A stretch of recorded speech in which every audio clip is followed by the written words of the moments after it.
Having an exceptional relationship with your spouse affects every single aspect of your life and is crucial for experiencing your dream life together. I'm Rob Murgatroyd. And I'm Kim Murgatroyd. Listen in on our honest, filter-free conversations as we navigate life and business together without killing each other. You'll learn by osmosis how to transform the friction you feel in your relationship into a purposeful foundation that will allow you to grow together. Welcome to the Friday Podcast. Kimberly, leave the story behind Murgatroyd. How are you today? You notice that pause I just took? I did notice the pause, and I noticed that you actually said what we were going to talk about in the opening. You see how I did that? And the crowd goes wild. All right. Do you think we should be one of those podcasts that have fake sounds? Mm-hmm. No. I hate them. There's this guy. I'm not going to say his name. No. I have this urge lately to become negative in noticing what people are doing. So in other words, if I see, there's no way to say it without being negative, but if I see somebody like, jumping in the ice bath or doing the obligatory, scan of their car or something like that, like I want to point out those things on social, but all I'm doing is pointing out what a dick I am. Do you struggle with this too? There's nothing wrong with ice baths. There's nothing wrong with any of it. And the thing that I remind myself is that we're all on a different journey and we're taking the journey at a different time, right? Yeah. So years ago, you were the dick with the Porsche. You could have, if there was social media, you would have been doing the scan of the car too. So I just think we're all on our own journey of growth, and some of us get there and some of us don't. So whatever, unfollow. Yeah, I mean, just for clarification, because I mentioned ice bath, and I'm sure somebody's like, "What the fuck's wrong with an ice bath?" It's not that. It's that. Do I really need to see? I'm just going to have to do this. Oh my God! This is not what we're talking about today, by the way. It's okay. Do I really need to open up? And maybe this is just Oh, wait a minute! It is going to be what we're talking about today. Maybe this just is my algorithm, but all I'm watching is one after the other, everybody duplicating everybody else. I'm watching somebody jump in. Why do I have to watch you jump into an ice bath? Stop. Well, what is the reason for this? Why do people have to watch you walk around Florence? Because it's very interesting. To you, but to other people. Look, the ice bath thing in particular is something that is the bee in your bonnet du jour. It just seems so cold. It just seems so cold. But it's the bee in the bonnet because over the last year and a half that we've lived in Italy, the one thing that has become so super clear and apparent is that they don't go to extremes. And there's no extreme anything. They don't go to extremes in food. They don't go to extremes in wine. Like they're not like rolling because they ate all the pasta in Maggiano size portions where you get one to take home, and drinking all the wine and drunk on the street. Like they do everything in moderation. And so when we've seen this in so many areas of life, from work to food to family, like everything is in moderation. So we are trained now for the last year and a half that moderation is the holy grail, right? Because that's our environment. And so when we see the extremes of no sugar, no gluten, no alcohol, no this, I'm going to jump in an ice bath at 4 a.m, it looks fucking ridiculous to us because I'm looking around we live in a country where I think the life expectancy might be like 6 years longer than the life expectancy in America. And no one's doing that. And so I'm sure there's really good reasons to everything, but it's the extremes. I think that is the bee in your bonnet. But what? You want to say something? You want to rebut this? No. Do you know what they go to extremes about here? What? Do you hear the church bells? Church bells. The extreme church bells. Yeah. There's church bells nonstop. Do you know why? Because it's a Catholic country. Why today? Oh, because it's the Epiphany. It's the Epiphany. Today we're recording this on the Epiphany, which is It's to mark the day I met you, the epiphany. It's when I had the epiphany. All right, stop being so negative. No, but I'm going to segue this right into what we're talking about today. You're going to love this. Are you ready? Yeah. So today we're talking about this ritual that Rob and I literally created in Brazil in 2005. Okay. That's how long ago we created this. And what it is, it's leaving the story behind. And I think the story Rob needs to leave behind is that he wants to point out and comment on all of the extreme ice bath type things that are the bee in his bonnet. So maybe that can be the story you leave behind. But let me cue this up real quick. So leaving the story behind came out of kind of a dark place we were in our life. It was like, nothing's fully dark, right? But it was half dark, half light, I'd say. Halfly, as Sophia says. I love that word, by the way. I think it should be in the dictionary. Our 8-year-old daughter made up the word halfly one day, and we've adopted it as a family. It's a perfect word. It is a perfect word. I'll be like, do you like that chicken? She'll be like, halfly. It's a great it's word. Like non-committal. But we were sitting in the pool, and we were talking in Brazil about some issues going on in our life at the time. Some were financial, some were dealing with custody and just all kinds of things. And there's the issue that you have, right? And then there's the story about the issue, right? There's the car accident, and then there's the story about the car accident. There's the disease, and then there's the story about the disease. And those things are very different. And so we were in Brazil, and Rob had these stories that he was repeating over and over and over and over and over and over. And I remember being like, Rob, repeating these stories is not going to make them better. You're just making it worse. And we didn't really understand the law of attraction at that time. We really didn't understand manifestation. But if you keep repeating the same shit story about, in typically you're the victim if you're repeating these stories, although it might be true, you are not going to attract anything better. You're going to attract more of that. So we had this really difficult conversation, and we decided that we were going to start a new ritual of leaving the story behind. And we went and we found we needed to do something that was like visual, like a representation. We wanted like a ceremony, a shaman or something. And we went, do you remember what we got? Ayahuasca? No. What was it? That was the caipirinha. It has a similar effect. Just for clarification, we've never done ayahuasca. We don't do drugs. Not that that's a drug. Oh my God, I can't go down that lane. Okay. Do you remember what we did? Mm-hmm. Pink balloon in the air. The pink balloon. We went and found some vendor in Brazil selling a pink balloon. And he said the story one last time, and then he let the balloon go. And when he let the balloon go, he wasn't allowed to say that story ever again. And we have not done the balloon thing, but we have every year since come up with the story that we are going to leave behind, and we are not allowed to talk about. A great job of explaining it. The only thing I want to add to this is the justification of the story. So here's where it gets very tricky. If I were, and God, that was how many years ago did you say it was? That was 2005.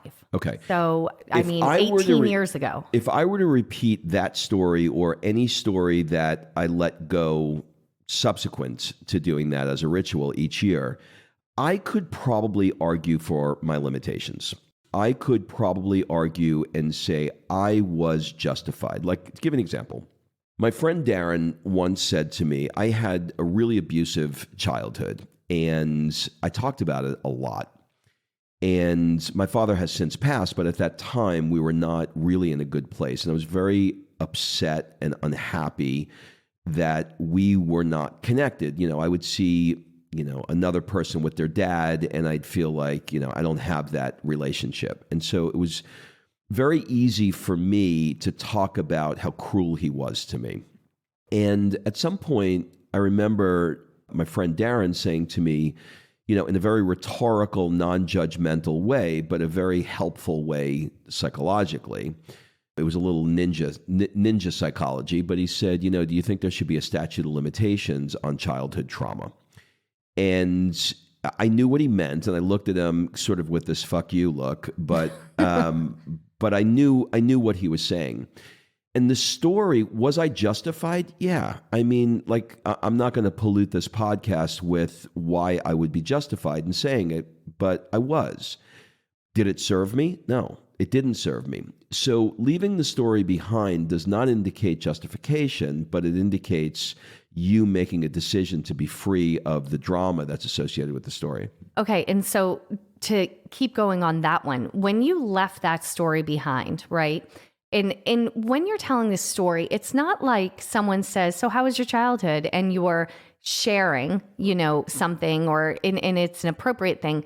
It's more like the story that you can't stop telling. Like someone's like, oh, I got a great bottle of wine. And you were like, oh, my dad used to drink wine and he used to abuse me. Like it comes up, can you grab some avocados? Oh, my dad never ate avocados. Did I tell you he used to abuse me?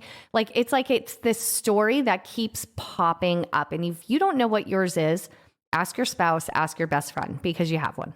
And everybody has a story. And sometimes it's a story like that. And sometimes it's an easier, more benign story, shall we say. But here's what's beautiful about doing this process. You made a commitment, Rob, to leave that story behind at one point. And when you leave the story behind, now you have to replace it, right? Because you can't do that story. That story no longer fits. You've acknowledged that that story isn't serving you. So what was your next step after that? What did you start to do with your dad? Because you left that story behind when your dad was alive. Yeah, I mean, there was mental real estate that was in a specific part of my brain. I had this mental real estate that I was holding for the story, but when I freed it, it created a vacuum for something else to come rushing in, and that was to establish a relationship with him. And while it wasn't easy to do that, what I did do was make a commitment that each week I'd call him for 15 minutes and I would just get through the phone call with him and deal with whatever emotions I had during the call. But then, 15 minutes turned into 20 minutes and 20 minutes turned into it not being that bad. And 20 minutes then turned into a half hour. And then it turned into us seeing each other and being able to have a conversation with each other. And it began the slow process of improving the relationship. But had I not made the decision to let it go, then all I would do is continually just dig my feet in harder and reinforcing the story. Exactly. So there are so many stories over the years, over the 18 years that we have left behind. This year's stories, it's interesting because as you make this a practice, and we made it an annual practice, but I think you naturally begin to not tell stories in the same way and repeat that. And you see the stories, like you're not waiting till the end of the year to leave the story behind anymore. You're starting to leave these stories like, that's not serving me. Why do I keep talking about it? I need to move on. And some stories are easier than others. And you, like Rob said, the biggest part of this is you feel vindicated in telling this story. You feel like the victim. You feel like you have it's true, and no one's arguing the truth of it, and no one's arguing that maybe or maybe not you're the victim. What we're arguing is that story isn't helping you.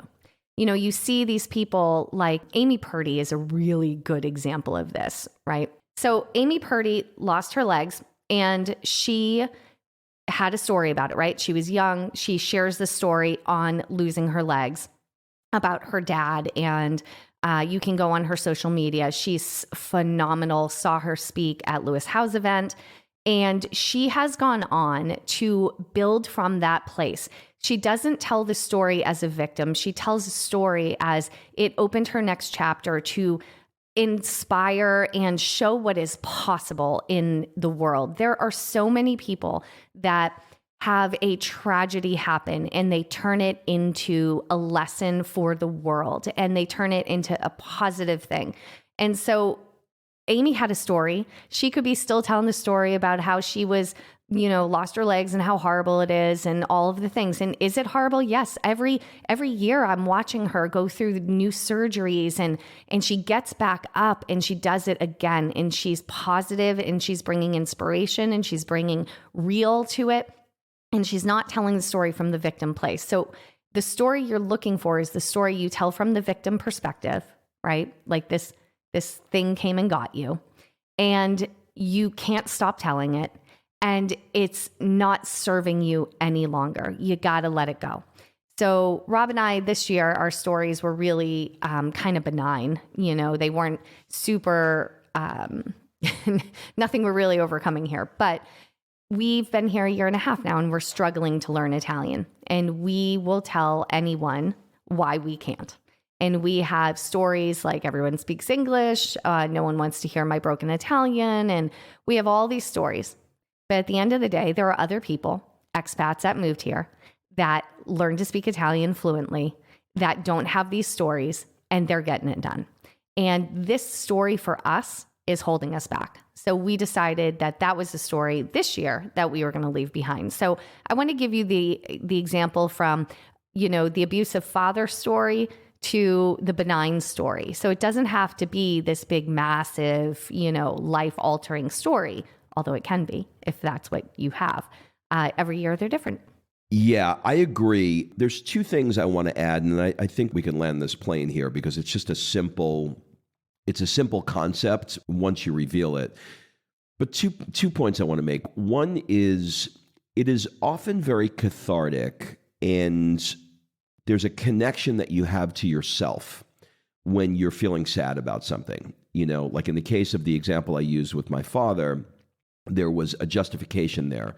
So it allowed me to sort of like connect with myself. I don't know what other word to soothe myself, connect with myself, validate myself, justify myself. And it's also cathartic in getting it out. Do you know what he did to me? Do you know what I mean? Like there's that validation that you're looking for. But in no way does it, you know, serve you. And I can remember there was, you know, years later, there was a court case that I was involved in. And I remember feeling so justified in why I was right. In the end, I actually wasn't right, but I wanted that story that I wanted out there was to just let the whole world know that I was justified. So we have like all of these stories. We're giving you examples of the extreme, like abuse with my father, but also of something simple like, you know, learning a language. The nuances change and the intensity of those nuances change, but they're all pretty much the same thing. So if we, you know, go from my dad to language, like Kim just did, is it true that living in the center of Florence, where everybody speaks English, is it true that it is harder to learn the language because everybody, the moment you begin to speak Italian, will just instantly switch to English, and you know you don't have to build that muscle, as opposed to living 20 miles outside of the city where nobody speaks English? Yeah, it's true. Is it helping us? Is that story helping us learn Italian? No, it's not. It's helping us not learn Italian. So we both, and what we do with this ritual is usually right around New Year's, somewhere, you know, it's perfectly timed with these bells ringing in the background, but perfectly timed around the time that, you know, the bells are going to drop. We'll maybe 5 minutes into it, we'll say, okay, what's the story you're leaving behind? And this year, it so happens that we both had the exact same story that we want to leave behind because we really want to learn a language. So, like Kim said, if you don't know what your story is, you probably do. You're probably not willing to admit it because you want to justify why you're right. But ask your partner. Ask your friend, ask somebody who's around you, what is the thing that I just keep yapping about that's not serving me? And you'll get the answer. And you don't have to do it at midnight. You can do it whenever you want and say, this year, I'm leaving the story behind. Now, here's the rule. You are not allowed to bring that story up in any way. You can't mention it. You can't talk about its cousins. Like I couldn't say, you know, sometimes it's difficult to learn a language if you live near a big city, or like you can't bring it up. Like once you have made that decision, you just can't bring it up. So you have to be clear that when you say it, that is the last time you're going to say it, and you can't bring it up. That's it. All right, that's it, everybody. Have a great week, and we'll see you next week. Bye-bye. Kim? Yes. Should we let them inside the thing? Well, it would be super awkward now if you didn't. We'll tell them what it is. All right. If you guys want to join our inner circle, then What? Oh, I know. The inner circle. We're letting them in. We're letting you in the inner circle. If you want to join our inner circle, basically, we do additional content. We do an additional podcast in there called Friday on the Fly, where it's a bit more uncensored, a little deeper. I mean, half the time we get in a fight, but we work it out in the end, and you get to learn some tips and strategies along the way. We also do monthly live workshops on there and other freebies. So if you want to join our little inner circle and our premium community, go ahead and click the Patreon link below and you will get instant access. So is it like OnlyFans for audio? It's like OnlyFans for audio without the porn.